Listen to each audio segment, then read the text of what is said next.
Hello students, इस video में हम चर्चा करेंगे क्लास 12th जीव विज्ञान विषय के संभावित प्रश्न पत्र जो कि 2021 में आने वाला है और साथ साथ में इन प्रश्नों के उत्तर और उत्तरों को कैसे लिखना है, साथ साथ में जीव विज्ञान के जो चित्र प्रश्न पत्र में पूछे जाते हैं उन्हें कैसे बनाना है और कुछ महत्वपूर्ण टिप्स जो कि आपके परीक्षा के लिए बहुत ज़्यादा इम्पॉर्टेंट है।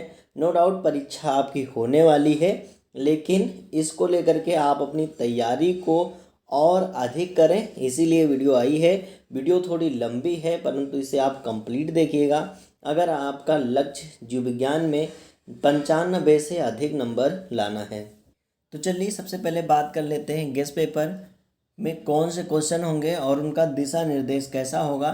तो उस पर लिखा होगा आपको समय 3 घंटे 15 मिनट, कक्षा 12, विषय जीव विज्ञान, पूर्णांक 70, जिसमें नोट दिए होंगे जिन्हें पढ़ना आपके लिए बहुत महत्वपूर्ण है। पहले गेस्ट पेपर में हमने डिटेल में इन्हें समझाया था, यहाँ हम इन्हें डिटेल में नहीं समझाएंगे लेकिन एक बार आपकी जानकारी के लिए ज़रूर बता देंगे। तो पहला नोट है कि प्रारंभ में 15 मिनट आपको प्रश्न पत्र पढ़ने के लिए दिया जाता है। सभी प्रश्न आपको करने हैं, कोई भी प्रश्न आप छोड़ते हैं तो आपको नुकसान हो जाएगा। साथ साथ में सभी प्रश्नों के अंक उनके सामने दिए गए हैं।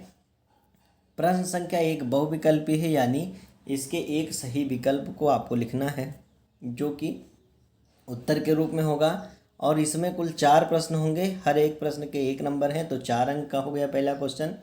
दूसरा क्वेश्चन जो है वो अति लघु उत्तरीय है, इसमें कुल 5 प्रश्न हैं और प्रत्येक के 1 अंक है तो दूसरा प्रश्न आपका 5 नंबर का हो गया। तीसरा प्रश्न जो है वो लघु उत्तरीय है जिसमें कुल 5 प्रश्न हैं और 2-2 नंबर के हैं तो 5 दूनी 10 नंबर का तीसरा प्रश्न हो जाता है। आगे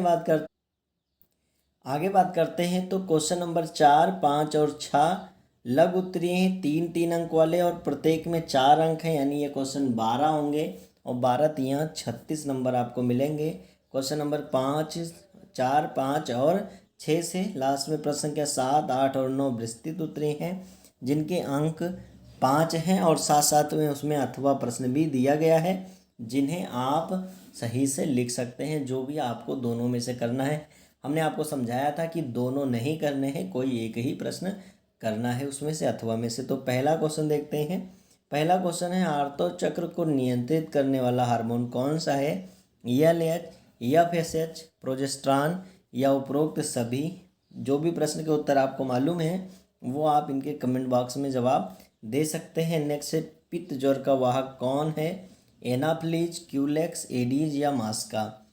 और अगला क्वेश्चन है कि पहली जीन चिकित्सा किस रोग के उपचार में की गई थी? एड्स, कैंसर या सिस्टिक फाइब्रोसिस या एडीए की कमी से होने वाला SCID रोग। और नेक्स्ट जो है वह है बाघ परियोजना किस वर्ष में प्रारंभ की गई थी? 1972, 1973, 1974 या 1971। साथ साथ में चलिए अति लघु उत्तरीय प्रश्नों को भी जान लेते हैं। तो अति लघु उत्तरीय प्रश्नों में जो सबसे पहला क्वेश्चन है वह है एंजाइम चिकित्सा क्या है? यह जीन चिकित्सा से किस प्रकार भिन्न है? नेक्स्ट है अंकुरित परागकण का एक नामांकित चित्र आपको बनाना है और मनुष्य में विषाणु जनित 5 रोगों के नाम लिखने हैं। ऐसे ही निकेत का सिद्धांत लिखना है। और जो क्वेश्चन नंबर अंगा है न्यूक्लियोटाइड्स में पाए जाने वाले प्यूरीन के नाम लिखने हैं। तो सबसे पहले इनके उत्तर को देख लेते हैं, फिर हम लघु उत्तरीय प्रश्न पर चलेंगे।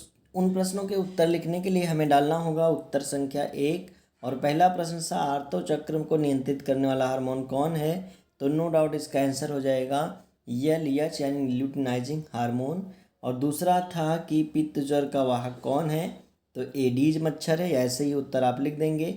और नेक्स्ट था पहली जीन चिकित्सा किस रोग के लिए थी? तो एडीए की कमी से होने वाला SCID रोग में उपचार के लिए प्रयुक्त की गई थी। अगला था बाघ परियोजना कब प्रारंभ हुई थी? तो 1973 में प्रारंभ हुई थी। चलिए दूसरे प्रश्न को जानते हैं। दूसरा प्रश्न हमारा अति लघु उत्तरीय था, 1-1 नंबर के प्रश्न थे।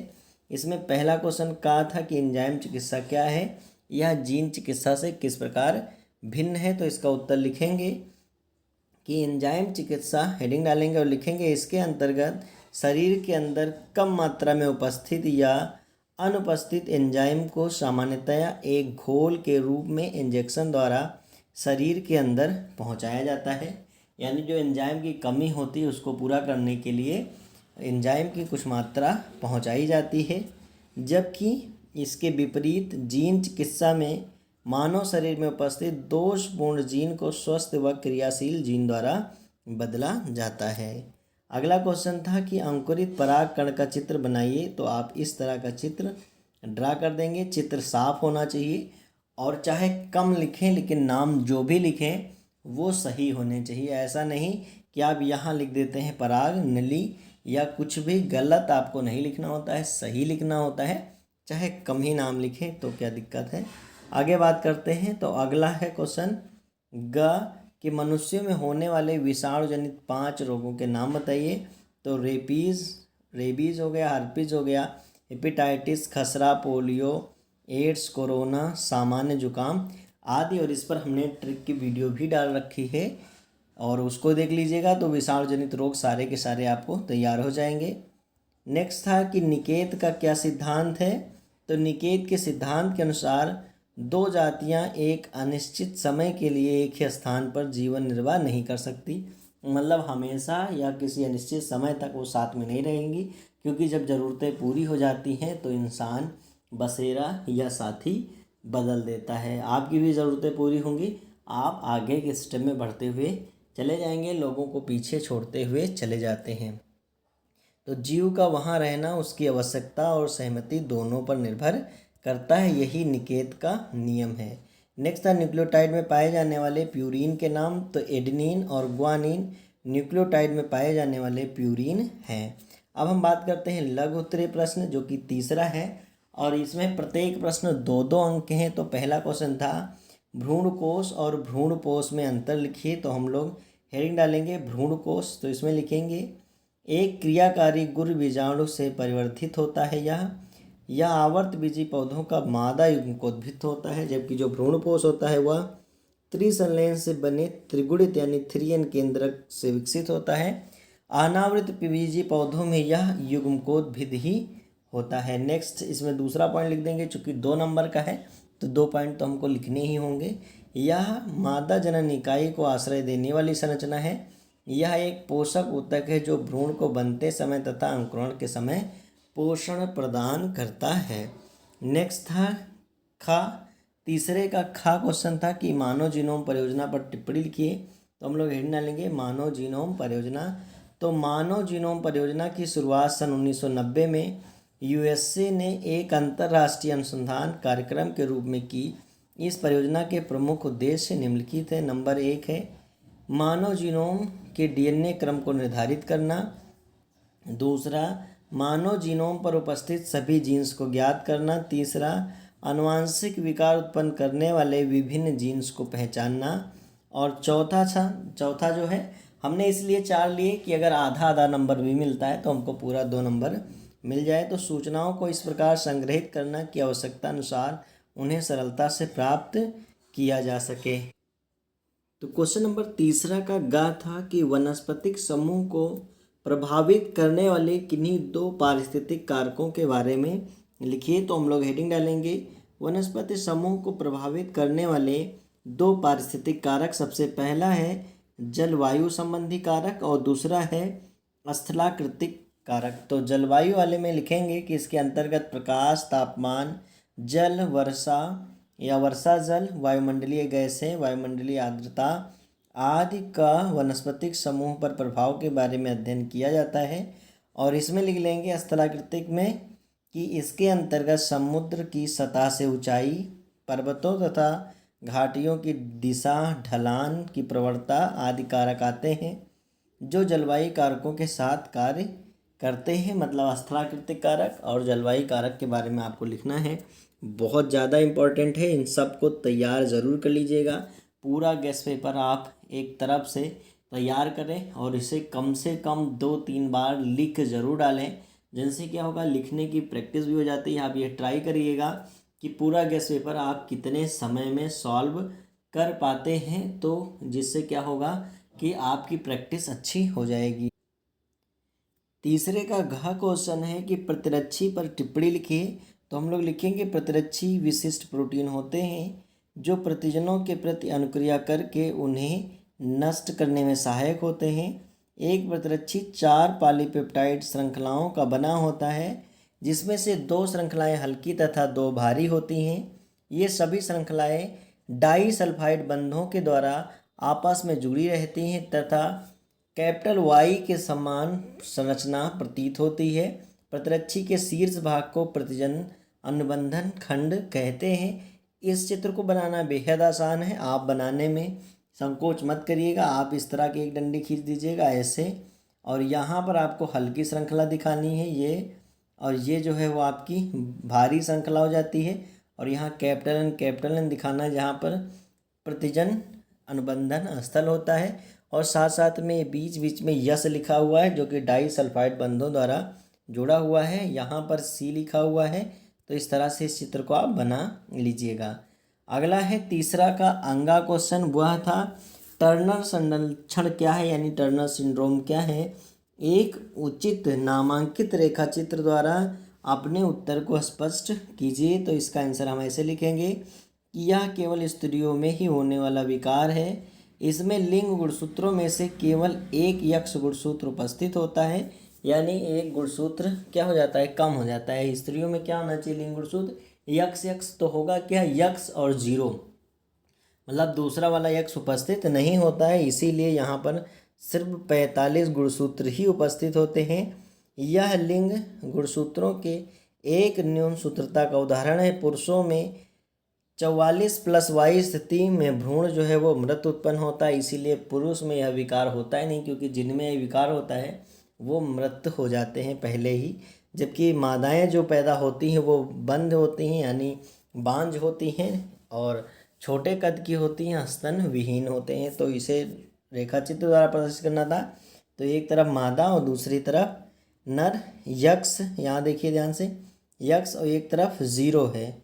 ये सामान्य मादा है, जबकि इस मादा में जो है वह टर्नर सिंड्रोम का लक्षण पाया जा रहा है। तो जब इनका संकरण कराएंगे, आपस में क्रॉस कराते हैं, तो यहाँ देखेंगे ट्रिपल यक्स और जो सुपर वोमेन बन जाएंगी, और ऐसे ये यक्स और वाई, इसे क्लाइनफेल्टर सिंड्रोम कहते हैं। जबकि जो वाई और 0 बनेगा उससे क्या हो जाएगा, मृत भ्रूण होगा, यानी गर्भपात हो जाएगा। और अगर यक्स और 0 होता है तो यही कंडीशन कहलाती है टर्नर्स। अब एक बार नज़र हम क्वेश्चन नंबर 4 पर डाल लेते हैं। तो क्वेश्चन नंबर 4 था, पहला बायोपायरेसी से आप क्या समझते हैं, उदाहरण सहित लिखिए। दूसरा खा था चिकित्सीय सगर्भता समापन पर टिप्पणी लिखिए, किन परिस्थितियों में इसकी सलाह दी जाती है। और अगला था मानव में लिंग निर्धारण से क्या तात्पर्य है, इसकी क्रियाविधि को रेखा चित्र द्वारा समझाइए। नेक्स्ट था जलोदभिद तथा मरुदभिद पादपों में को उनके उदाहरण सहित अंतर को लिखना है। तो यह 4 प्रश्न हैं और 4 तियाँ 12 नंबर का यह पूरा क्वेश्चन नंबर 4 है। चलिए इनके उत्तर को जान लेते हैं। तो क्वेश्चन नंबर 4 के का उत्तर हमें कुछ इस प्रकार लिखना होगा। हम हेडिंग डालेंगे बायोपायरेसी, और इसमें लिखेंगे मल्टीनेशनल कंपनी व दूसरे संगठनों द्वारा किसी राष्ट्र या उससे संबंधित लोगों से बिना व्यवस्थित अनुमोदन व क्षतिपूर्ण भुगतान के जैव संसाधनों का उपयोग करना बायोपायरेसी कहलाता है।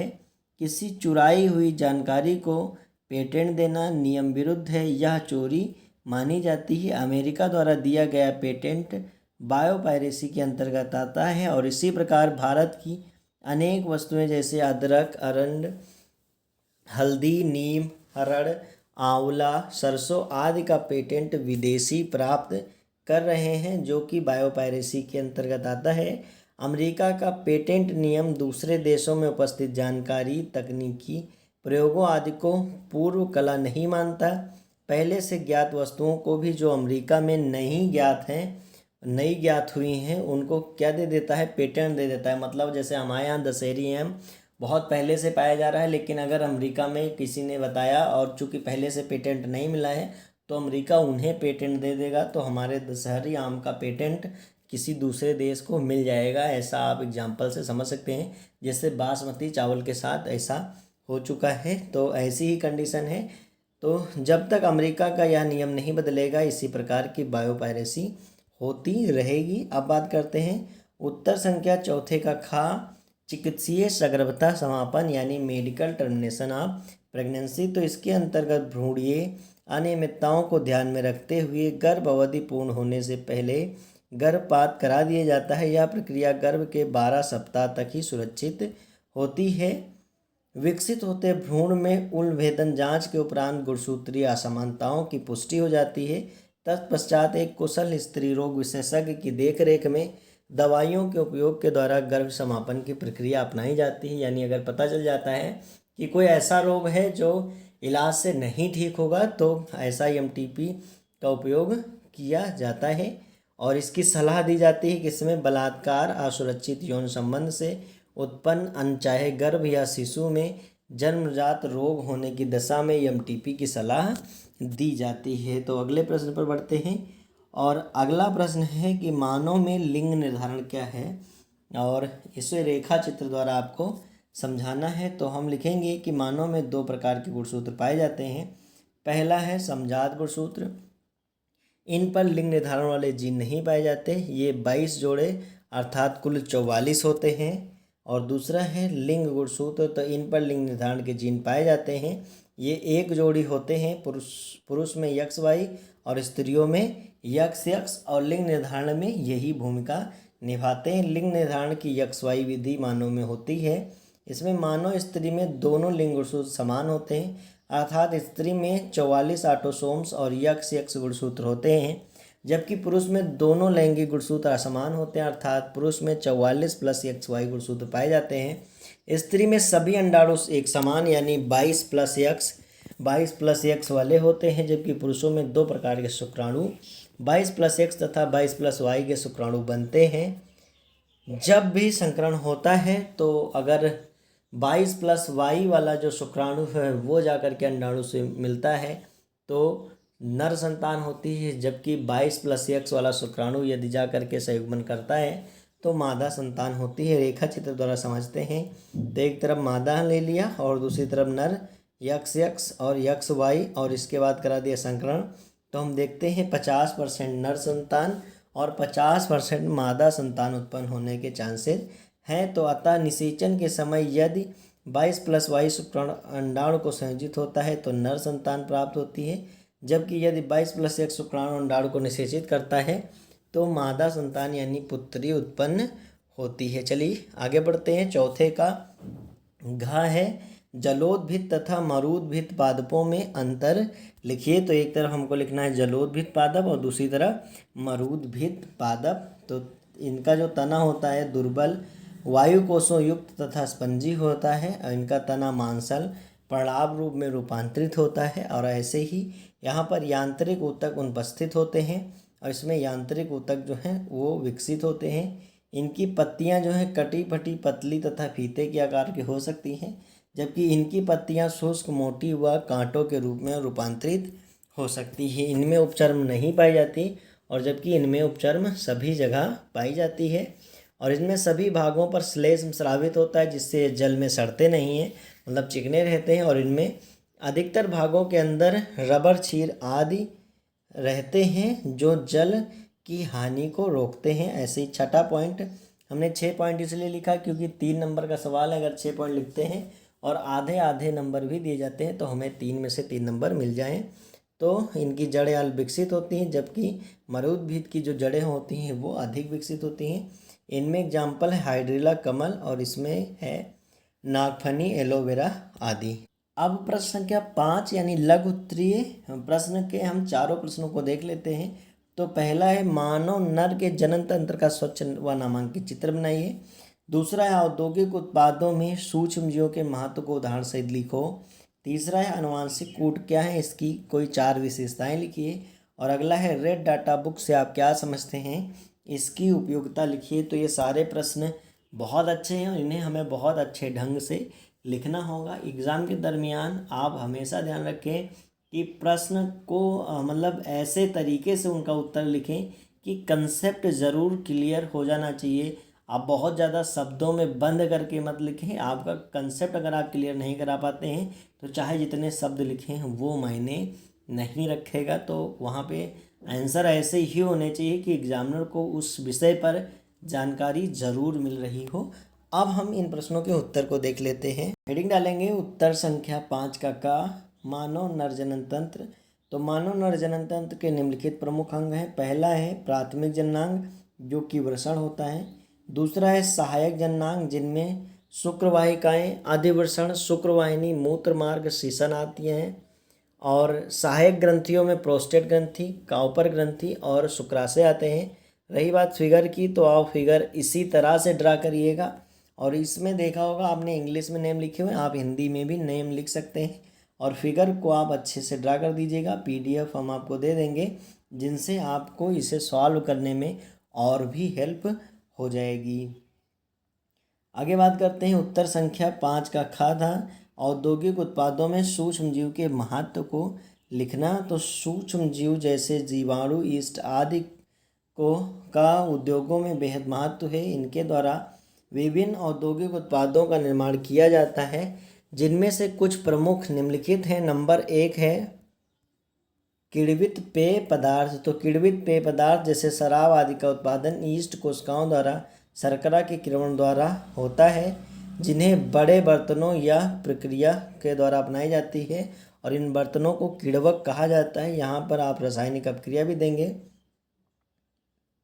कि सुक्रोज का इन्वर्जन जो है वो ग्लूकोज और फ्रक्टोज में हो जा रहा है। ऐसे ही जो ग्लूकोज है उसका किण्वन एथिल अल्कोहल यानी शराब में हो जा रहा है। नेक्स्ट है सिरका के निर्माण में। तो सिरका या एसिटिक अम्ल के निर्माण के लिए शर्करा के घोल का एस्टोबैक्टर एसिटी जीवाणु द्वारा किण्वन कराया जाता है। तो इसमें शर्करा से क्या बन गया, एथिल अल्कोहल, और फिर एथिल अल्कोहल से बन जाता है एसिटिक अम्ल, और एसिटिक अम्ल किस में होता है, सिरका में है। तीसरा है शर्करा के घोल में एस्परजिलस नाइगर के द्वारा किण्वन से ग्लूकोनिक अम्ल बनता है। इससे निर्मित कैल्शियम ग्लूकोनेट गाय के लिए काऊ फीवर या गाय ज्वर में के निदान में उपयोगी है। अगला है प्रश्न संख्या 5वें का आनुवांशिक कूट क्या है और इसके जो 4 प्रमुख लक्षण हैं उनको आपको लिखना है या 4 प्रमुख विशेषताओं को लिखना है। तो आनुवांशिक कूट नाइट्रोजन क्षारकों का वह अनुक्रम है जिसमें प्रोटीन अणु के संश्लेषण की सूचना उपस्थित होती है। 3 न्यूक्लियोटाइड का वह अनुक्रम जो किसी अमीनो अम्ल का निर्माण करता है प्रकूट कहलाता है। आनुवांशिक संकेत प्रणाली में 64 प्रकूट हैं और ये 64 प्रकूट आप कैसे बनाएंगे ये आपको डिटेल वीडियो चैनल की प्लेलिस्ट से मिल जाएगी, जहाँ से आप 64 प्रकूट कैसे बनाए जाएंगे वो भी सीख सकते हैं। अगर लॉन्ग में आता है तो उन 64 प्रकूटों के नाम भी आपको लिखना है, चूँकि यहाँ लघु उत्तरीय में है इसलिए उसको नाम नहीं लिखना है आपको। 4 विशेषताओं की बात करें तो आनुवांशिक कूट त्रिक होता है, आनुवांशिक कूट कामा विहीन होता है तथा सार्वत्रिकता दर्शाता है। आनुवांशिक कूट अनतिव्यापी होता है अर्थात प्रकूट के एक ही अक्षर का उपयोग 2 विभिन्न प्रकूटों में नहीं किया जा सकता है। और अगला है आनुवांशिक कूट असंदिग्धता दर्शाता है अर्थात एक विशेष प्रकूट एक ही अमीनो अम्ल को कोडित करता है। अगला है आनुवांशिक कूट जो है अपभ्रष्टता दर्शाता है अर्थात केवल 2 अमीनो अम्ल मिथियोनिन और ट्रिप्टोफेन को छोड़ करके शेष सभी अमीनो अम्लों को एक से अधिक प्रकूट कोटित करते हैं। और फॉर एग्जांपल में हमने दिखाया कि AUG तथा GUG जो कि कभी कभी है प्रारंभिक प्रकूट, जबकि UAA, UGA, UAG समापन प्रकूट होते हैं। अगला था 5वें का रेड डाटा बुक क्या है। तो विलुप्त होते जीवों की जातियों की जानकारी के संबंध में IUCN ने एक पुस्तक का प्रकाशन किया जिसे लाल आंकड़ा पुस्तक या रेड डाटा बुक कहते हैं। और उत्तर जीवता सेवा आयोग यानी SSC IUCN का एक अंग है। इसी आयोग द्वारा यह पुस्तक प्रकाशित की जाती है। रेड डाटा पुस्तक का प्रथम प्रकाशन 1972 में हुआ था। रेड डाटा पुस्तक सीरीज में 5 पुस्तकें प्रकाशित की जा चुकी हैं। इन पुस्तकों में अलग अलग जीवों के संबंध में जानकारियाँ दी गई हैं जैसे काला हिरण, चीतल, चिंकारा तथा तेंदुआ आदि रेड डाटा बुक में उल्लिखित हैं। रेड डाटा बुक की अगर उपयोगिता की बात करते हैं तो लुप्त हो रहे जीव प्रजातियों की जानकारी मिलती है, संकटग्रस्त जातियों के आश्रय स्थल की स्थिति की जानकारी मिलती है, वर्तमान में उपलब्ध जीवों की संख्या पता चलती है और साथ साथ में आंकड़ों के माध्यम से लोगों को जीव संरक्षण के लिए प्रेरित किया जाता है। तो ये क्वेश्चन नंबर 5 हमने कंप्लीट कर लिया है। अब क्वेश्चन नंबर 6 देख ले। क्वेश्चन नंबर 6 है कि परागण किसे कहते हैं, इसके प्रमुख प्रकारों का वर्णन कीजिए। छठे का ख है, निम्नलिखित के सेवन से होने वाले हानिकारक प्रभाव को लिखना है, एल्कोहल, तंबाकू। और ग है, जीन विनिमय पर वर्णन करते हुए इसके विभिन्न प्रकार व महत्व को लिखिए। और अगला है यानी घ है, वन्य जीवन क्या है या वन्य जीव क्या है, इनकी परिभाषा दीजिए। इसके संरक्षण की 2 प्रमुख विधियों का वर्णन कीजिए। तो चलिए इनके उत्तरों को जान लेते हैं। तो हम हेडिंग डालेंगे उत्तर संख्या 6 का क, परागण। तो किसी पुष्प के पुंकेसर यानी नर भाग से उसी पुष्प या उसी जात के किसी अन्य पुष्प के स्त्री केसर के वर्तिकाग्र तक पराग कणों के पहुँचने की क्रिया परागण कहलाती है। परागण 2 प्रकार से होती है। स्वपरागण, तो इसमें जब एक पुष्प के परागकण उसी पुष्प या उसी पादप के किसी अन्य पुष्प के वर्तिकाग्र पर पहुँचते हैं तो यह प्रक्रिया स्वपरागण कहलाती है। मतलब इसमें एक ही पुष्प में परागण होता है, चाहे मतलब एक ही पौधे पर परागण होता है, चाहे वह उसी पुष्प में हो या उसी पादप के दूसरे पुष्प में, मतलब पौधा नहीं बदलेगा। इसके एग्जाम्पल देख लेते हैं। तो जैसे गुलाबास, पीड़ी कटेली, गुल मेहंदी आदि में परागण स्वपरागण होता है। पर परागण की बात करें तो जब परागण समान जात के दूसरे पादपों के मध्य होता है, मतलब इसमें 2 पादप हैं, इसका परागण इसके साथ या इसका इसके साथ ऐसे चलता है, या दूसरी जाति के पादपों के मध्य होता है तो इस प्रकार के परागण पर परागण कहलाता है। इस परागण में दोनों पुष्प अलग अलग पादपों पर लगे होते हैं। पर परागण की प्रमुख जो विधियां हैं उसमें नंबर 1 पर है वायु द्वारा परागण, जिसमें गेहूं, जौ, मक्का आदि में वायु द्वारा पर परागण होता है। ऐसे जंतुओं द्वारा पर परागण में तो कीट परागण में बनफसा हो गया, आर्किड, अंजीर और डायंथस लिली आदि में कीट परागण होता है। पक्षी परागण की बात करते हैं तो बिग्नोनिया और स्ट्रेलिटजिया आदि में पक्षी परागण होता है। और घोंघा परागण जो होता है वो जिमीकंद में होता है। चमगादड़ द्वारा परागण जो है वो कचनार और कदम में आदि होता है। ऐसे ही जल द्वारा जो परागण होता है वो हाइड्रिला और वेलिसनेरिया में पाया जाता है। आप बढ़ते हैं क्वेश्चन नंबर 6 का ख। हम इसलिए थोड़े स्पीड में पढ़ रहे हैं जिससे कि आपको कम से कम समय में अधिक से अधिक जानकारी प्राप्त हो सके। और ऐसे ही आपको एग्जाम में करना है कि कम समय में अधिक से अधिक जानकारी लिखने का प्रयास करना है। बीच बीच में आपको इधर उधर लोगों से बातें करना या देखना कि वो लिख रहे हैं या नहीं लिख रहे हैं, कौन कहाँ बैठा है, इन सब के चक्कर में ना पड़ते हुए आपका पूरा ध्यान आपके पेपर, आपकी कलम और आपकी कॉपी पर होना चाहिए। और आप अपने आप हिसाब से जितना भी जानते हैं वो अधिक से अधिक लिखने का प्रयास वहाँ पे करेंगे। छठे का खा जो है वह है अल्कोहल के सेवन से होने वाले हानिकारक प्रभाव। तो इसमें हम नंबर 1 लिखेंगे कि अल्कोहल के सेवन के कारण मस्तिष्क एवं तंत्रिका तंत्र की कार्य क्षमता घट जाती है, जिसके कारण शरीर की समस्त क्रियाएं विलंब से होती है। नेक्स्ट है अल्कोहल के सेवन से आमाशय व आंतों की झिल्लियों पर कुप्रभाव पड़ता है, जिससे व्यक्ति में पेप्टिक अल्सर बनने लगता है जो आगे चलकर कैंसर का कारण बन जाता है। नेक्स्ट है अल्कोहल यकृत पर सबसे अधिक एवं विषाक्त प्रभाव डालता है। अधिक अल्कोहल के सेवन से यकृत पूरी तरीके से नष्ट हो जाता है। 3-3 हमने इसलिए पॉइंट लिखा कि अगर 1.5 नंबर उधर मिल गए 1.5 इधर तो हमको 3 नंबर मिल ही जाएंगे। ऐसे ही तंबाकू के सेवन से हानिकारक प्रभाव। तो नंबर 1, अधिक तंबाकू के प्रयोग से धमनियों की भित्ति मोटी एवं दृढ़ हो जाती है और सिकुड़ जाती है, जिससे रुधिर दाब बढ़ जाता है और हाई बीपी हो जाता है, जिससे हृदय की गति भी बढ़ जाती है। नेक्स्ट है तंबाकू में उपस्थित निकोटीन गले व फेफड़ों को प्रभावित करता है, जिससे फेफड़े दुर्बल हो जाते हैं। और अगला है धूम्रपान या तंबाकू चबाने से मुंह, गले एवं फेफड़े का कैंसर होने की संभावना रहती है। अब अगला क्वेश्चन है छठे का ग कि जीन विनिमय क्या है, इसके प्रकार और इसकी महत्व को लिखिए। तो हम हेडिंग डालेंगे जीन विनिमय। तो अर्धसूत्री विभाजन के समय समजात गुणसूत्रों के परस्पर जुड़े हुए अबहन यानी नॉन सिस्टर क्रोमैटिड्स के बीच खंडों के आदान प्रदान को जीन विनिमय कहते हैं। यह प्रथम पूर्वावस्था की पैकी 3 उप अवस्था में 4 सूत्रीय अवस्था में होता है। जीन विनिमय के प्रकार तो सबसे पहला है सरल जीन विनिमय। इसमें अर्ध गुणसूत्रन केवल एक स्थान से टूटता है, और इसमें जो है दोहरा वाले में इसमें गुणसूत्रों में 2 स्थान पर जीन विनिमय होता है, और बहुजीनी बहुत कम पाया जाता है, तो इसमें समान गुणसूत्रों के जोड़े में कई स्थान पर जीन विनिमय होता है।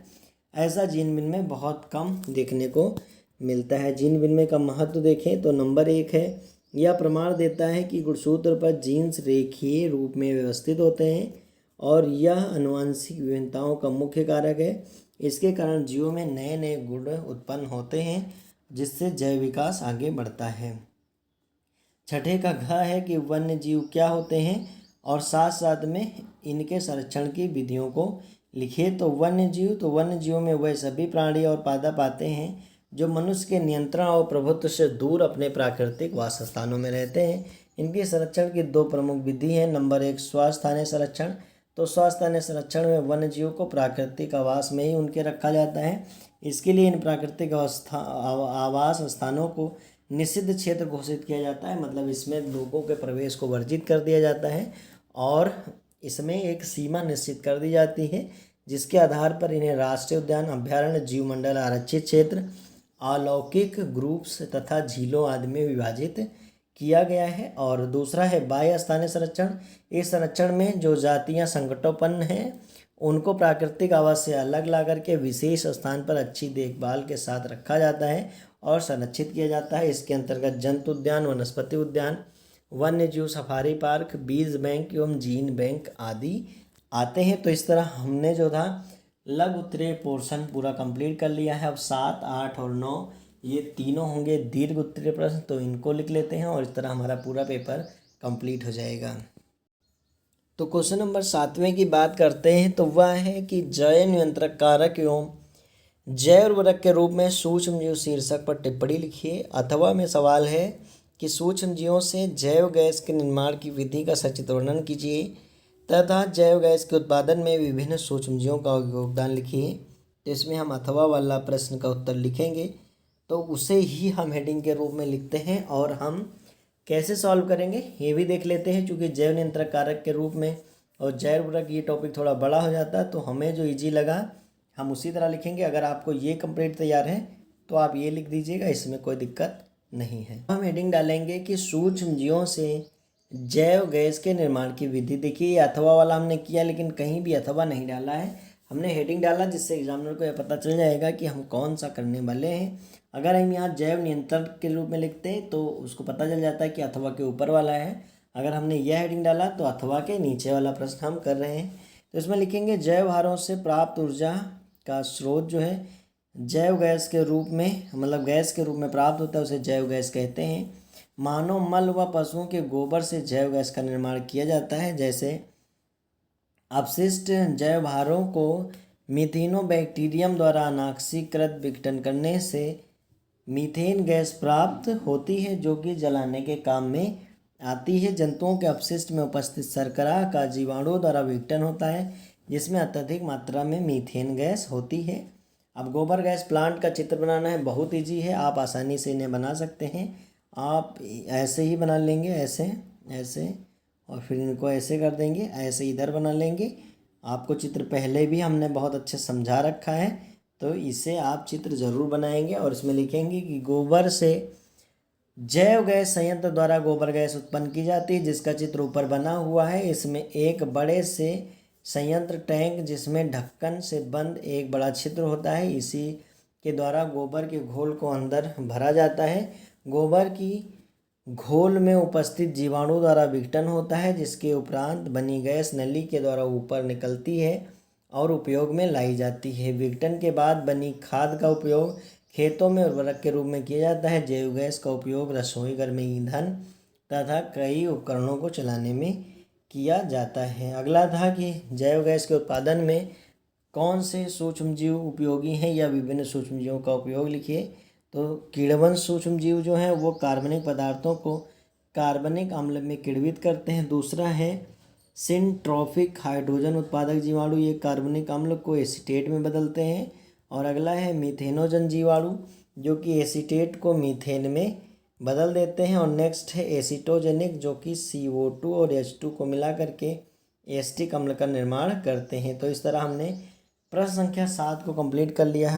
अब बात करते हैं प्रश्न संख्या 8 की। तो इसमें है डीएनए की आणविक संरचना को सचित्र वाटसन एवं क्रिक मॉडल द्वारा उपयुक्त चित्र बनाकर करिए। ठीक है, तो डीएनए की आणविक संरचना को वाटसन एवं क्रिक मॉडल को उपयुक्त चित्र द्वारा बनाकर समझाइए। और दूसरा है प्रोटीन संश्लेषण की क्रिया का सचित्र वर्णन कीजिए। तो आई थिंक आप भी यही प्रश्न चुनेंगे, क्योंकि प्रोटीन संश्लेषण बहुत लार्ज हो जाता है। और 9वां क्वेश्चन भी बात कर लेते हैं, फिर इसके बाद आंसर को लिखेंगे। 9वां क्वेश्चन है कि डीएनए पुनर्योगज तकनीकी का संक्षिप्त वर्णन कीजिए। और दूसरा था जीन अभियांत्रिकी क्या होती है, इसे पुनर्संयोजी डीएनए तकनीकी क्यों कहते हैं, मानव हित में इसकी उपयोगिता का उल्लेख कीजिए। तो हम आप सॉल्व करने वाले हैं यहाँ पर डीएनए के द्विकुंडलित मॉडल की संरचना, और 9वें में हम सॉल्व करेंगे डीएनए पुनर्योगज तकनीकी पर टिप्पणी। तो चलिए इनके आंसर। तो हम डालेंगे हेडिंग उत्तर संख्या 8 डीएनए। एक डीएनए अणु एक बहुलक है जो अनुवांशिक लक्षणों को एक पीढ़ी से दूसरी पीढ़ी में स्थानांतरित करता है, इसीलिए इसे अनुवांशिक अणु भी कहा जाता है। डीएनए की खोज फ्रेडरिक मिशर ने की थी। डीएनए की आणविक संरचना की बात करें तो वैज्ञानिक वाटसन एवं क्रिक ने डीएनए संरचना का द्विकुंडलित मॉडल प्रस्तुत किया, जो कि सर्वाधिक प्रचलित है। इसके अनुसार डीएनए का प्रत्येक अणु 2 श्रृंखलाओं से बना होता है। प्रत्येक श्रृंखला का प्रत्येक न्यूक्लियोटाइड एक विशेष एवं जटिल संरचना है, जो 3 प्रकार के मूलकों से मिलकर के बना होता है, जिनमें सबसे पहला है पेंटोज शर्करा, जिसमें डीऑक्सीराइबोज शर्करा आती है। दूसरा है फास्फेट मूलक, जिसमें फास्फोरिक अम्ल आता है। और जो तीसरा है वो यहाँ पे छूट गया है, लेकिन आप इसे कंप्लीट कर लीजिए, मैं बोल दे रहा हूँ, आप इसको लिख लीजिए। तीसरा होता है नाइट्रोजनी क्षारक, नाइट्रोजन क्षारक या नाइट्रोजनी क्षारक। तो इसमें लिखेंगे डीएनए में 2 प्रकार के क्षारक होते हैं, जो कुल 4 होते हैं। प्रत्येक न्यूक्लियोटाइड में एक नाइट्रोजन क्षारक होता है या उपस्थित होता है। ये 2 प्रकार के होते हैं। नंबर 1 जो है वह है प्यूरीन। प्यूरीन में कौन कौन आता है, प्यूरीन में आता है एडेनिन और ग्वानिन, एडेनिन और ग्वानिन। और नंबर दूसरा होता है नाइट्रोजन क्षारक में ही, वह है पिरीमिडीन। क्या है, पिरीमिडीन। तो पिरीमिडीन में कौन आता है, पिरीमिडीन में 2 आते हैं, साइटोसिन और थायमीन।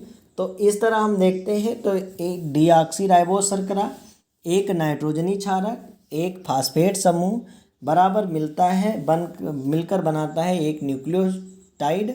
और कई सारे ऐसे न्यूक्लियोटाइड मिलकर बनाते हैं पॉलीन्यूक्लियोटाइड। और इन्हीं पॉलीन्यूक्लियोटाइड की श्रृंखला होती है, डबल श्रृंखला होती है डीएनए। अब बात करते हैं, एक हेडिंग डाल लेंगे, यहाँ पे पार्ट इरेज हो गया है। हेडिंग डाल लेंगे डीएनए का द्विकुंडल प्रतिरूप। तो इसमें लिखेंगे सन 1953 में वाटसन एवं क्रिक ने डीएनए संरचना का द्विकुंडल प्रतिरूप प्रस्तुत किया था, जिसके लिए इन्हें नोबेल पुरस्कार दिया गया था। इस मॉडल के अनुसार डीएनए अणु पॉलीन्यूक्लियोटाइड की 2 स्ट्रैंड्स का बना होता है। और फिर आगे लिखेंगे दोनों स्ट्रैंड्स एक ही अक्ष पर कुंडलित रहते हैं और चारों ओर एक द्विचक्राकार संरचना बना लेते हैं, जिसमें नाइट्रोजन क्षारक प्यूरीन हमेशा पिरीमिडीन से जुड़ता है। और जहाँ देख सकते हैं एडेनिन जो है वो थायमीन से डबल हाइड्रोजन बंध द्वारा, ऐसे ही साइटोसिन ग्वानिन से ट्रिपल हाइड्रोजन बंध द्वारा, यानी थायमीन एडेनिन से डबल हाइड्रोजन बंध और ग्वानिन साइटोसिन से ट्रिपल हाइड्रोजन बंध से जुड़ता है। ये ज़रूर आप याद रखिएगा, अगर आपने ए और टी के बीच या टी और ए के बीच 3 बंध लगा दिया तो वो गलत माना जाएगा, आपको 2 ही हाइड्रोजन बंध बनाने हैं। तो डीएनए की द्विकुंडलित संरचना को हम निम्न चित्र अनुसार अच्छे समझ सकते हैं। ये चित्र हमने बना दिया है, इससे पहले भी हमने इस चित्र को समझाया है। आप यहाँ देख सकते हैं 2 हमने दे दिया पॉलीन्यूक्लियोटाइड की श्रृंखला, और जिसमें आप देख सकते हैं एडेनिन थायमीन से जुड़ा है, साइटोसिन ग्वानिन से जुड़ा हुआ है। इधर 34 एंगस्ट्रॉम होता है, ये 20 एंगस्ट्रॉम होता है, और इस तरह से आप चित्र बना लेंगे। अब आ जाते हैं हम लास्ट क्वेश्चन पर। लास्ट क्वेश्चन था क्वेश्चन नंबर 9 कि जैव प्रौद्योगिकी या पुनर्योगज तकनीकी क्या है, इस पर टिप्पणी आपको लिखना है। तो हेडिंग डालेंगे जैव प्रौद्योगिकी की प्रक्रियाएं या पुनर्योगज डीएनए तकनीकी। और इसमें लिखेंगे कि आनुवांशिक अभियांत्रिकी में कृत्रिम विधियों द्वारा कोशिकाओं की आनुवांशिक रूपरेखा में परिवर्तन किया जाता है, जिसमें पुनर्संयोजन बनाने के लिए जीन का स्थानांतरण या पुनर्संयोजन होता है। इस तकनीकी में दो विभिन्न जीवों के डीएनए के संयुक्त कर पुनर्संयोजन डीएनए या पुनर्योगज डीएनए रिकॉम्बिनेंट डीएनए उत्पन्न किया जाता है। इस तकनीकी को इसीलिए पुनर्योगज डीएनए तकनीकी कहा जाता है। आगे बात करते हैं तो इसमें आगे लिखेंगे पुनर्योगज तकनीकी की क्रियाविधि निम्न चरणों में पूरी होती है। सबसे पहला है वांछित जीन का विलगन, फिर वाहक डीएनए अणु का चयन, फिर वांछित जीन को वाहक डीएनए से जोड़कर रिकॉम्बिनेंट डीएनए बनाना, फिर रिकॉम्बिनेंट डीएनए को पोषक जीवाणु के भीतर प्रवेश कराना, और फिर पांचवा है पुनर्योगज डीएनए का पुंजीकरण करना यानी क्लोनिंग करना, और इसके द्वारा विजातीय जीन को उत्पन्न करना। तो सबसे पहला होगा वांछित जीन का विलगन। लगातार बोलने से मतलब गले पर बहुत अधिक प्रभाव पड़ रहा है। आप अगर वीडियो को अभी तक देख रहे हैं तो लाइक ज़रूर कर दीजिएगा, साथ में अगर चैनल पे नए हैं तो सब्सक्राइब ज़रूर करिएगा। मेहनत काफ़ी हो चुकी है, मतलब लगातार बोलते ही जा रहे हैं। प्रयास है कि एक ही वीडियो में ये पूरा कंप्लीट मैं कर दूं। तो वांछित जीन का विलगन, तो इसमें पुनर्योगज डीएनए तकनीकी के प्रथम चरण में वांछित जीन का विलगन होता है या विभिन्न चरणों में पूर्ण होती है। सबसे पहले कोशिका का विघटन एवं उसके डीएनए का पृथक्करण किया जाता है। दूसरे में प्रतिबंध एंजाइम द्वारा डीएनए का विलोम पद में विदलन किया जाता है। तीसरे में जेल इलेक्ट्रोफोरेसिस विधि द्वारा डीएनए खंडों को पृथक किया जाता है और फिर डीएनए आरएनए संकरण का निर्माण किया जाता है। और इसके बाद लास्ट में पहला ही चरण है, तो इसमें द्विसूत्री डीएनए खंड का संश्लेषण कर लिया जाता है। फिर दूसरे चरण में वाहक डीएनए अणु का चयन किया जाता है। तो इसमें क्या किया जाता है, कुछ क्राइटेरिया दी गई, इन्हें आप लोग पढ़ लीजिए, स्क्रीनशॉट ले लीजिए। और तीसरा है वांछित जीन को वाहक डीएनए से जोड़कर पुनर्योगज डीएनए अणु का निर्माण किया जाता है। और फिर चौथे चरण में पुनर्योगज डीएनए को पोषक जीवाणु के अंदर प्रवेश कराया जाता है। पांचवें चरण में पुनर्योगज डीएनए का अणु का जो है वो क्लोनिंग की जाती है, जिसको आप ये सब लिखेंगे। इसको मैंने डिटेल में जब ये चैप्टर पढ़ा रहे थे बहुत डिटेल में समझाया था वहाँ, तो उस वीडियो को भी आप देख सकते हैं। और साथ साथ में इस चित्र को भी वहाँ समझाया है। तो ये चित्र आपको ज़रूर बनाना होगा, तभी आपको नंबर मिलेगा। और इस तरह से हमने ये पूरा का पूरा जो गेस पेपर है वो एक ही वीडियो में सॉल्व कर लिया है, इनके उत्तरों को जान लिया है। अगर अब भी आपको कोई भी समस्या आती है तो आप बेझिझक कमेंट बॉक्स में लिखिएगा। चूँकि मैंने सोचा था कि बहुत कम समय में एक कंप्लीट वीडियो आपको दे दूँ, इसलिए मैं बहुत डिटेल में नहीं गया हूँ। लेकिन अगर आपको कोई टॉपिक नहीं समझ आए, डिटेल में समझना है, तो कमेंट बॉक्स में लिखिएगा, उसके लिए प्रॉपर वीडियो आ जाएगी। इस वीडियो को हर अपने मित्र तक शेयर करिएगा। रही बात पीडीएफ की, तो उसको हम प्रोवाइड कर देंगे। मिलते हैं नेक्स्ट वीडियो में, तब तक के लिए।